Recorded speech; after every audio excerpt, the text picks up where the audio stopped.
তো আজকে আমার ইউটিউবের ফার্স্ট পেমেন্ট এসেছে। ঢুকেছে। তো কত টাকা ঢুকেছে আমি লাস্টে বলছি। তো হ্যাঁ, আরেকটা কথা বলছি, শোনো তোমরা। তো যারা ভাবছো যে এই মোবাইল উঠিয়ে ব্লগ বানিয়ে কি হবে, বা এই ইউটিউবে ভিডিও ছেড়ে কি হতে পারে, দেখো, ইউটিউব না আমাদের পেছনে ঘুরবে না, আমাদেরকে ইউটিউবের পেছনে ঘুরতে হবে, তবে সাকসেস পাবে। দেখো, আমি এতদিন ধরে ভিডিও বানাচ্ছি, আমার সেরকম ভিউজ আসে না, 100-200টা করে ভিউজ আসে।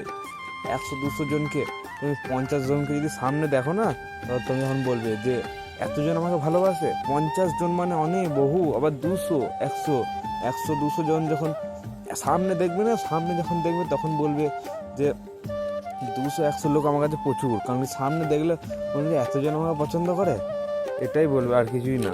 তোমরা ইউটিউবে ভিডিও বানাও, সফলতা নিশ্চয়ই পাবে। আমি বলছি না যে ব্লগ বানাও, তুমি অনেক কিছু বানাতে পারো, ঠিক আছে, ক্যাটাগরি অন্যরকম হতে পারে তোমার, তুমি বানাও। তুমি ভাবলে হবে না যে 20টা ভিউজ আসছে, 30টা ভিউজ আসছে, ছাড়লে হবে না গো, তোকে লেগে থাকতে হবে।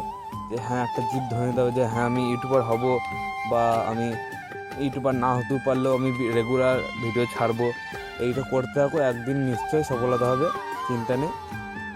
তো আমার কত পেমেন্ট ঢুকেছে তোমরা কমেন্ট করো, আমি নিশ্চয়ই পরে ভিডিওতে বলবো। তো দেখা হচ্ছে নেক্সট ভিডিওতে। চলো, বাই, টাটা, সি ইউ।